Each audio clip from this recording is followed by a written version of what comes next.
It's December 31, 1944. Inside the B-17, the little skipper, Lieutenant Glenn Rojohn and his county pilot William Leek head toward Hamburg, Germany, on a bombing mission. Flak bursts fill the sky as black smoke and fire surround them. Dozens of B-17s are torn apart in front of their eyes, falling in burning pieces through the clouds. Rojohn spots the target flare over the docks. "Bombs away," he shouts, and heavy bombs tumble from the belly of the aircraft toward the city below. The ball turret gunner, Joe Russo, peers through his sight.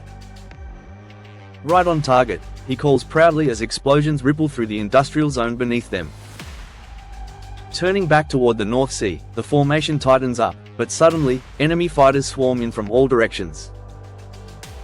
Jet-powered Mi-262s, sleek Bf-109s, and roaring Fw-190s dive in like falcons, spraying bullets and cannon fire through the bomber formation. One fortress, faithful forever, takes a fatal hit and begins to spiral down. The pilot manages to level out long enough for his crew to bail safely. Then, like a miracle, American P-51 Mustangs streak through the sky. "Thank God," someone yells as the German fighters scatter and flee. Moments later, the P-51s peel off to aid another group, leaving Rojohn's bombers exposed and alone again in enemy airspace. Over the sea, the turbulence worsens. Fresh German fighters from Bremen and Oldenburg dive at them in pairs, their traces glowing red in the grey sky. A Bf-109 rakes the lead plane, 9 lives, killing both pilots instantly. Yet the bomber keeps flying, its engines still roaring, guided by death itself. Rojohn, unaware that 9 lives is without control, maneuvers the little skipper closer to fill formation.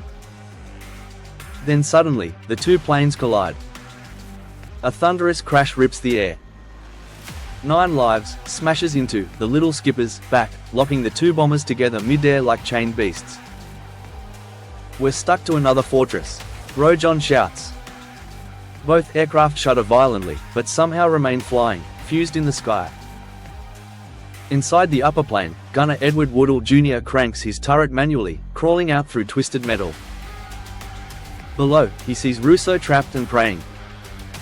Through the cracked glass, Russo whispers, "Hail Mary, full of grace. The Lord is with thee." His voice trembles over the intercom as fire spreads around him. Rojohn and Leek strain at the controls, their muscles burning. "We have to reach land," Rojohn yells, trying to steer the twin bombers toward the coast. The fire grows hotter, ammunition begins to cook off, bullets firing randomly through the flames.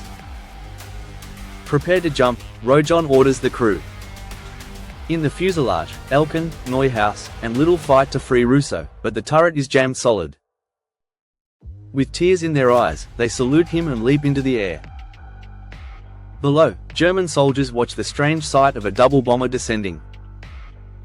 "Hold fire," their officer shouts. Those men are already dead. Inside the cockpit, Rojohn tells Leek to bail out. "Go, Bill, jump," he yells. But Leek refuses. "Not without you, Glenn. You can't control her alone." Both men pray aloud as the burning wreck plunges toward the earth. "Hold her steady, sweet Jesus, hold her." 9 lives hits first and explodes, launching the little skipper upward before slamming down again, skidding across the ground and breaking apart. When the dust settles, there's silence. Rojohn and Leek are alive, bleeding but conscious, surrounded by wreckage and fire. Leek crawls from the debris and reaches for a cigarette, but a German soldier runs up shouting, "Stop! The fuel is leaking everywhere." Thanks to their incredible skill, 6 men from the little skipper and 4 from 9 lives survived that day.